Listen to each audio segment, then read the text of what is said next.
Heinous crime था, इसने पूरे ही इलाके को हिला दिया। आप खाली किडनैप करते हैं, मार के छोड़ देते हैं तो एक अलग चीज़ है, लेकिन वो तो वहाँ के सीआईए, फिरोजपुर सीआईए में भी इवन लेके गए जिसके फुटेज हैं।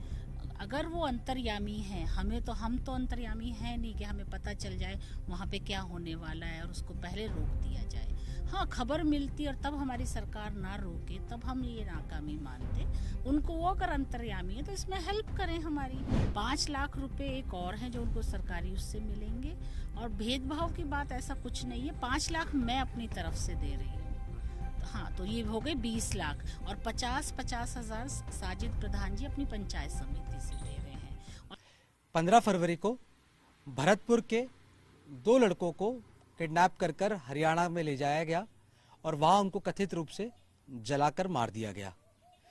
इस पूरे मामले को लेकर भरतपुर में काफी विवाद पकड़ा, जिसको शांत करने का काम करा मंत्री जाहिदा खान ने। उन्होंने जुनेद और नासिर, जो 2 पीड़ित हैं, उनके परिवार को सहायता पहुंचाने की कल घोषणा करी थी। बातचीत करते मैम से, किन लोगों का नाम अब तक आ रहा है जांच में? सीएम साहब से मुलाकात हुई आपकी, तो उसके बारे में बताइए। नहीं, जैसा आपको पता है इतना हीनियस क्राइम था, इसने पूरे ही इलाके को हिला दिया। आप खाली किडनैप करते हैं, मार के छोड़ देते हैं तो एक अलग चीज़ है, लेकिन वो तो वहाँ के सीआईए, फिरोजपुर सीआईए में भी इवन लेके गए जिसके फुटेज हैं, और उसके बावजूद भी उन्होंने उन लोगों को ना तो पुलिस वहाँ बैठाया क्रिमिनल्स को, और उनको कम से कम हॉस्पिटल में ही कर देते तो उनको फर्स्ट एड मिल जाती और शायद आज वो हमारे बीच में मौजूद होते। तो मैं तो ये उनका भी लैप्स मानती हूँ, हरियाणा पुलिस का। लेकिन हमारी पुलिस ने जैसे रात में ही दर्ज करा और एक दिन के अंदर उन्होंने एक को पकड़ लिया, वाइंड अप कर लिया, और बाकी की कार्रवाई चालू है। तो हमें उम्मीद है और मैं चाहूँगी भी कि जल्द से जल्द उनके खिलाफ कार्रवाई हो। हमने आदरणीय अशोक गहलोत साहब से भी सिर्फ यही मांग करी थी कि जी जो मुजरिम हैं, चाहे वो मोनू मानेसर हो या कोई भी हो, वो बचना नहीं चाहिए और सख्त से सख्त सजा मिलनी चाहिए, क्योंकि अपने हाथ में कानून लेने का हक किसी को नहीं है। मैम, मोनू मानेसर की आप बात कर रहे हैं, लेकिन मोनू मानेसर ये कह रहे हैं, धमका रहे हैं कि आप सीसीटीवी फुटेज चेक कर लीजिए, हमारा कोई लेना देना नहीं है इसके अंदर, और अगर बजरंग दल का नाम या मेरा नाम घसीटा गया तो इसके अंजाम ठीक नहीं होंगे। नहीं, वो तो एक्चुअली टेररिस्ट बना दिया हरियाणा सरकार के अंदर। उसने उसकी हमेशा आप देखिए, अगर आप रूटीन में आपने देखे भी होंगे, जखीरे के साथ उनके फोटो होते हैं, एक आध पिस्टल नहीं होती उनके पास, पूरा जखीरा होता है। और इस तरह की वारदातें हरियाणा में बहुत हुई हैं कि इन लोगों ने वायलेंस किया है और आज तक उसके खिलाफ कुछ हुआ नहीं है। Is over confidence. इस बार उसने राजस्थान में आके जो हरकत करी है उन्होंने और उनके आदमियों ने, ये उन लोगों को बहुत भारी पड़ेगी। कुछ लोग राजस्थान में कम्युनल कलर देने की भी कोशिश कर रहे हैं। इसको आज असदुद्दीन ओवैसी जो है वो भी भरतपुर आना है उन्हें, और वो भी मतलब अपनी जो है राजनीतिक जमीन ढूंढ रहे हैं इस पूरे मामले में। नहीं, आपकी बात बिल्कुल ठीक है, लेकिन मैं ये कहना चाहूंगी उनसे भी, कल उन्होंने ट्वीट किया था कि राजस्थान सरकार ने इसको रोका क्यों नहीं। अगर वो अंतर्यामी हैं, हम तो अंतर्यामी हैं नहीं कि हमें पता चल जाए वहाँ पे क्या होने वाला है और उसको पहले रोक दिया जाए। हाँ, खबर मिलती और तब हमारी सरकार ना रोके तब हम ये नाकामी मानते। उनको वो अगर अंतर्यामी है तो इसमें हेल्प करें हमारी। हम उनको कहते हैं कि कहीं होने वाली वारदात है, उनको पता है तो वो हमें बताएं, हम उसको ज़रूर रोकेंगे।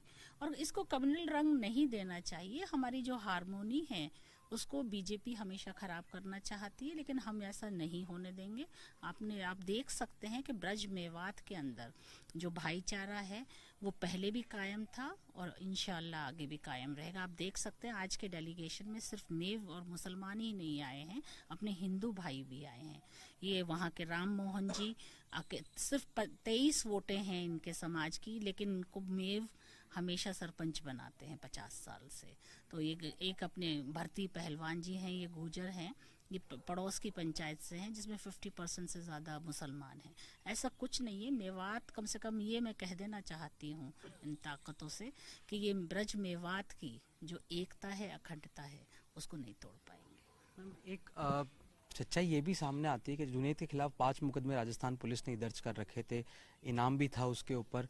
और इससे पहले भी अगर आपको ध्यान हो, रकबर खान का एक मामला था अलवर में, 2018 का बात है मैम, जून की बात है, जुलाई की माफ़ कीजिएगा।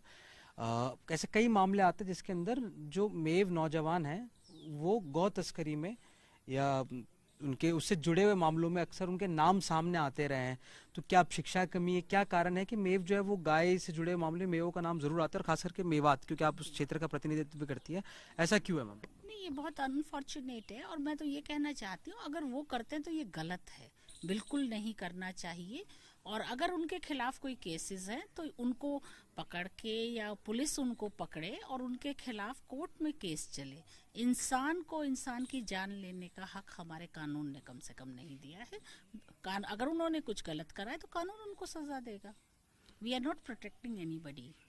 मैम आखिरी सवाल है, पार्टी अक्सर आरोप लगाती रही है, कल 15 लाख मुआवजे की घोषणा करी है, तो बीजेपी, अब तो ओवैसी जी भी यहाँ पर हैं, आम आदमी पार्टी 2 बजे प्रेस कॉन्फ्रेंस कर रही है, इनका ये आरोप है कि मुआवजे में जो है अशोक गहलोत सरकार, कांग्रेस सरकार भेदभाव करती है। कल 15 लाख रुपए की आपने घोषणा और 2 लोगों को सरकारी नौकरी देने की बात करी है। सरकारी नौकरी नहीं। अच्छा, सरकारी नौकरी नहीं, बिल्कुल नहीं, कॉन्ट्रैक्चुअल का कहा है हमने।